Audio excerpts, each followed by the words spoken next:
자, 다 아는 얘기겠지만 그 교육부 연구윤리 확보를 위한 지침 12조 보면 어떤 게 연구 부정 행위인가라고 하는 게 나오고 있어요. 그래서 부당한 저자 표시, 각 학문 분야에서 통상적으로 용인되는 범위를 심각하게 벗어나는 행위 등등인데 제가 저걸 왜 표시해 놨냐면 지금 사회적으로 엄청난 국가적으로 문제가 되고 있는 조국 딸 조민희의 소위 연구와 관련해서 얘기를 하고자 하는 건데 지금 부당한 저자 표시, 각 학문 분야에 통상적으로 용인되는 범위를 심각하게 벗어나는 행위라고 생각합니까 안 합니까? 조국 딸 조민의 논문과 관련해서. 그 부분은 기여한 내용 자체에 대해서 지금 당국대학교 연구윤리위원회에서 판단을 하고 있는 과정으로 알고 있습니다. 그래도 학자이고 연구자로서 그렇게 답변하시기에 스스로 참 부끄럽지 않습니까? 자, 다음 화면 띄워보세요. 자, 여기 보세요. 병리학회에서 논문 직권 취소했죠. 의사들의 96%가 조국 후보자의 딸 논문 철회시켜야 된다고 하고 있고 소아청소년과 전문의 빼기는 의사도 이해하기 어려운 내용을 고등학생이 썼다고 하는 거고 의사 6천 명 이상이 조민희 퇴교를 요구하고 있습니다. 그런데 연구재단 이사장이라고 하면서 국민의 세금을 몇 조씩 뜨는 분이 그걸 단국대 핑계를 대고 있으면 그런 답변을 하기 참 부끄럽지 않습니까? 예?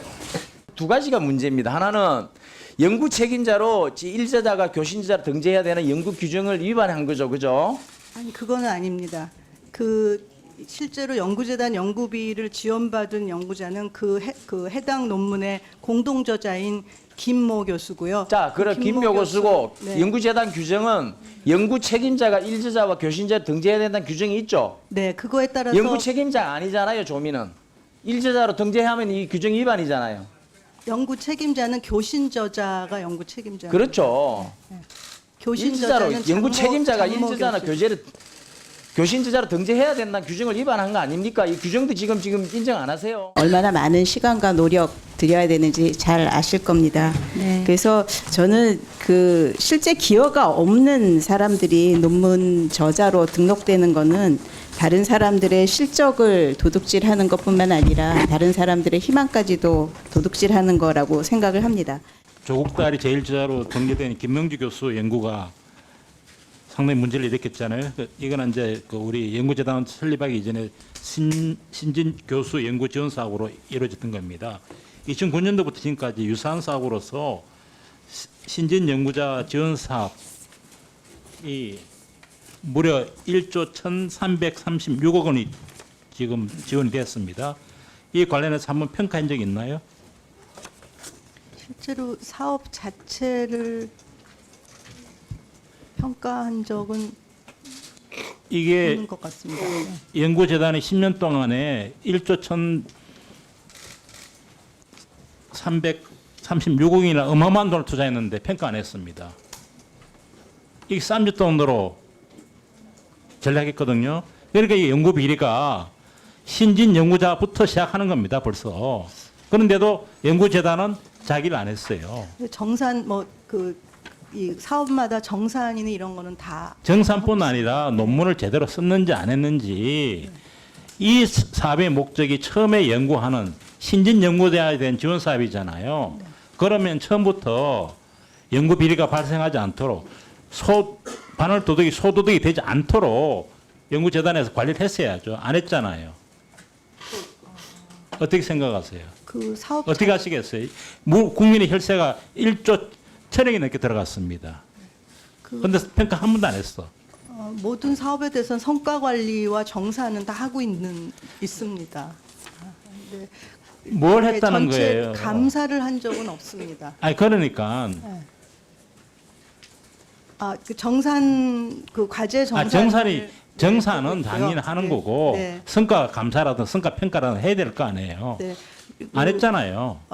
그리고 성과의 경우는 대부분이 최종 평가를 요즘은 과제가 자. 크지 않은 경우는 최종 평가를 보통 그게 문제라는 요즘은 안 겁니다. 하고 있습니다. 예. 특히 국가로부터 예산 지원을 처음 받는 연구자들에 대해서는 처음부터 연구 부정을 해서는 안 된다는 그 부분을 갖다가 처음 시작할 때부터 머릿속에 딱 각인되도록 해야 된다는 거예요. 그 교육은 올해부터 시작을 했습니다. 그러니까 이 부정이 생기잖아요. 이거 하셔야 된다고요. 처음부터